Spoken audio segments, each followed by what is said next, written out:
രാവിലെ 100ക്ക് മരുന്നുമായി ചെന്ന അനീഷിനോട് വീണ്ടും ആദില വഴക്കിട്ടിട്ടുണ്ടായിരുന്നു. ഇയാൾ ആരാണ് മെഡിസിൻ കൊണ്ടുവരാൻ? ക്യാപ്റ്റനോ അല്ലെങ്കിൽ അവൾക്കോ സ്വന്തമായിട്ട് എടുക്കാനറിയാം, ഇയാൾ പോയിക്കോ എന്ന് പറഞ്ഞിട്ട് ഇന്നലത്തെ എപ്പിസോഡിൽ പറഞ്ഞതുപോലെ തന്നെ ആദിലയ്ക്ക് എന്തൊക്കെയാണോ വായി തോന്നി അതൊക്കെ വിളിച്ച് പറഞ്ഞിട്ടുണ്ടായിരുന്നു. അപ്പോൾ അക്ബറും നമ്മളുടെ നിവിനൊക്കെ ചോദിക്കുന്നുണ്ട് എന്തിനാണ് ഇങ്ങനെ എന്ന് ചോദിക്കുമ്പം ഇയാൾ എന്നെ അന്ന് ഏതൊരു ഗെയിമിൻ്റെ ഭാഗമായിട്ട് ശരീരത്തിൽ തട്ടിപ്പോയി, ഞാനത് ഫിസിക്കൽ അസോൾട്ട് എന്ന് പറഞ്ഞ രീതിയിൽ പരാതി കൊടുക്കേണ്ടതായിരുന്നു എന്നൊക്കെ പറയുമ്പോൾ ഞങ്ങളതിൽ ഇടപെടാതിരുന്നത്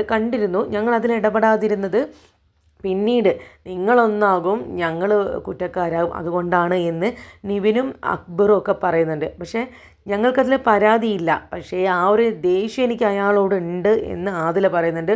ചിലപ്പം ആ ഒരു ഇടിയുടെ പേരിലായിരിക്കാം ഇപ്പോൾ ആദില കാണിക്കുന്ന ഓരോ കാര്യങ്ങൾക്കും പിറകിൽ, അല്ലെങ്കിൽ റിയാസ് വന്നതിൻ്റെ റിഫ്ലക്ഷൻ ആയിരിക്കാം.